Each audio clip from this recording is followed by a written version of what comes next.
The climate crisis could soon reach the point of no return, United Nations Chief Antonio Guterres has warned, describing the global response so far as utterly inadequate.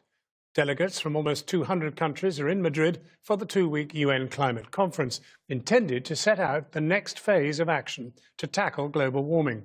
And the sense of urgency could not be more critical. Our chief correspondent, Alex Thompson, is in Madrid. Alex. Yes, well, it depends where you put your money and your faith, John. I think COP, the COP, stands for the Conference of Parties. Do you believe the 25 years of failure and make your judgment, or the 2 weeks to get it right, as the UN Secretary-General said today? There are some hopeful signs, important to note them. Recently, the EIB, the European Investment Bank, said no more investment in fossil fuels. It's one of the biggest banks in the world. After 1 year, frees up $1 trillion, yes, $1 trillion for reinvestment in renewable energies across Europe. And today, a remarkable letter signed by CEOs and labour unions in the United States. Google, Apple, Total, Shell, PepsiCo, the Coca-Cola Company, you name it, all saying America has to stay in the Paris Agreement, even though Donald Trump, of course, wants out, and of course, he's not here. COP25, meaning 25 years of moving global warming from a distant notion to an impending catastrophe. Thus, a monumental failure by every country on Earth, ununited nations under the umbrella of the United Nations. We are confronted now with a global climate crisis. And the point of no return is no longer over the horizon. It is in sight and hurtling towards us. In the Netherlands, we invest billions of euros in adapting our country to the changing climate. The state we're in means heads of state pondering losing the states they head. So the writing is on the wall. There are slogans here, hot air, rhetoric. Oh yes, world leaders are strong on that.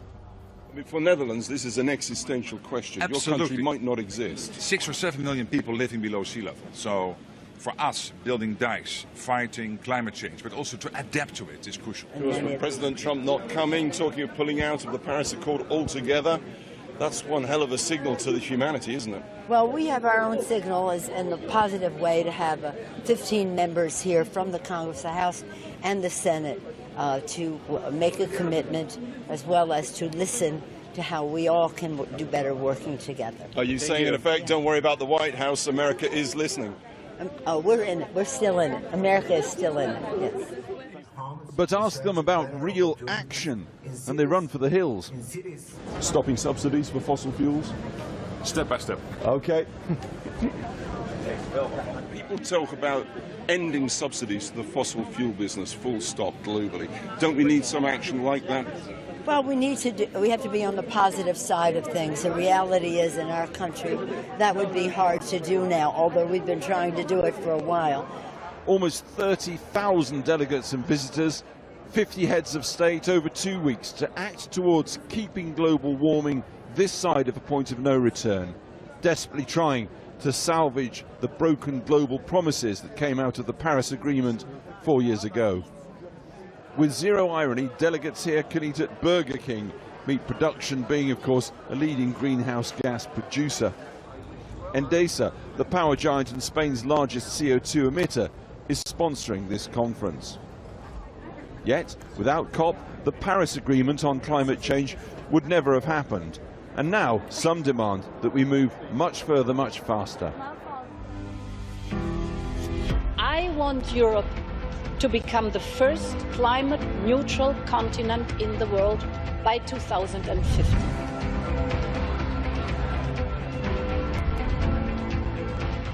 The EU Commission President promising a new Green Deal in her first 100 days in office. But elsewhere, contrasting moves today.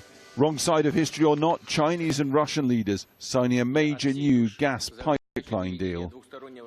The UK mission stand here in Madrid trumpets a green revolution, but our government back home still hides key information about fracking for shale gas from the public. The report is headed confidential and commercially sensitive. None of it to be released under the Freedom of Information Act.